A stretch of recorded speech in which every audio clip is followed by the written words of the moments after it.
आगे बढ़ते हैं। तेजस्वी के राजभवन मार्च पर लालू यादव का पोस्ट सामने आया है। युवाओं से उन्होंने एकजुट होने का आह्वान कर दिया।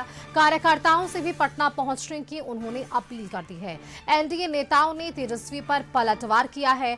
आपको बताएं कि लालू यादव ने सोशल मीडिया पर लिखा, समस्त छात्र युवा शक्ति पेपर लीक, बदहाल शिक्षा प्रणाली, पक्षपातपूर्ण बहाली प्रक्रिया और बेरोजगारी से त्रस्त है।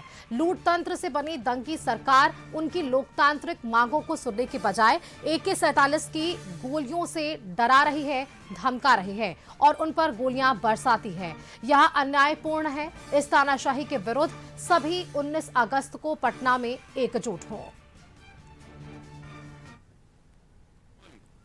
पेपर लीक हुआ है, 152 पेपर लीक हुआ है। विभिन्न तरह का हर राज्य में, देश के हर राज्य में 152। तो निश्चित रूप से लाजमी है कि छात्र और नौजवान रोड पर निकल रहे हैं और आज देश का नक्शा बदलने को तैयार है और हर पार्टी के लोग परेशान हैं कि GNG जग गया है। तो नौजवान जिस देश में जगता है उस देश में परिवर्तन होता है। आने वाला कल परिवर्तन का दिन होगा और जो लोग गलत करेंगे उनको सरकार बनाने का अधिकार नहीं। माननीय तेजस्वी यादव, भगवान इंद्र का कृपा न हो जाए, कुछ की वर्षा होगा या अत्यधिक तपिश होगी तो तेजस्वी यादव सड़कों पर निकलेंगे और पैदल मार्च करेंगे, यह हमको संभव प्रतीत नहीं होता है। 15 अगस्त को कहाँ थे नेताजी?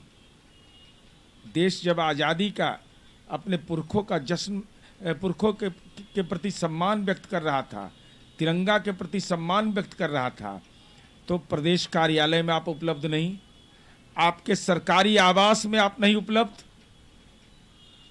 दिल्ली स्थित कार्यालय में आप थे कि नहीं थे मुझे नहीं जानकारी, क्योंकि सोशल मीडिया में मैंने देखा नहीं। 15 अगस्त के दिन कहाँ थे, इसके बारे में स्पष्टीकरण दीजिए। जनता यह जानना चाहती है कि आज़ादी के दिन भी आप राजनीति में सक्रिय होने के बावजूद अपने सरकारी आवास में आपने झंडा तक नहीं फहराया। यह सचमुच में चिंता का विषय। तेजस्वी यादव सक्रिय हो गए, चलिए पार्टी को बचाने के लिए थोड़ा सक्रिय हो गए हैं। कितना दिन तक सक्रिय रह पाएंगे अब देखिए, क्योंकि वो तो विदेश ज़्यादा अनुभव प्राप्त है उनका। बिहार की जनता का चिंता नहीं है उनको, अपनी पार्टी में जिस तरह से उनके खिलाफ रोष है, उस रोष को शायद समझ में आ गया होगा उनको कि अब तो पार्टी ही नहीं बचेगी। तो पार्टी के बचाने के लिए, दिखावा के लिए एक आध दिन कुछ कार्यक्रम कर लिए, फिर वहीं। छात्रों की जीत हुई, बधाई। सरकार ने रद्द की परीक्षा, लेकिन जब तक जो लोग संगठित गिरोह बनाकर छात्रों के भविष्य के साथ खिलवाड़ कर रहे हैं, जब तक उनको नहीं पकड़ा जाएगा, जब तक उद्भेदन नहीं होगा, इसके लिए CBI इंक्वायरी अति आवश्यक है। लगातार 25 दिन तक छात्र भूख हड़ताल पर थे, तब जाकर परीक्षा को कैंसिल किया गया। लेकिन CBI इंक्वायरी तो होनी ही चाहिए। और उंगली उठ रही है झारखंड के माननीय मुख्यमंत्री के आवाज से, तो जरूर इसकी CBI इंक्वायरी होनी चाहिए। तभी जो है, जो छात्रों के भविष्य के साथ लगातार खिलवाड़ हो रहा है, तभी दूध का दूध और पानी का पानी होगा। तेजस्वी जी, मैंने पहले भी कहा था कि वो पार्ट टाइम पॉलिटिक्स करते हैं। जब ये इशू था तो उस देश में भी नहीं थे वो, उनको कोई कंसर्न छात्रों के, उनके पेपर लीक से कुछ नहीं।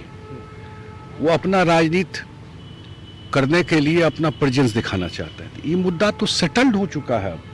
अब तो आंदोलन खत्म हो गया, उनके जो इश्यूज थे उस इशू को एड्रेस कर दिया गया, परीक्षा हो गया, रिजल्ट हो गया, सब तो हो गया। अब क्यों आंदोलन कर रहे हैं? हमको लगता है उनको दिक्कत ये हो गया है कि उनकी पार्टी बिखरने की स्थिति में आ गई है। पार्टी उनके कंट्रोल में रहा नहीं है। वक्त फिलहाल एक छोटे से ब्रेक का, जल्द लौटेंगे।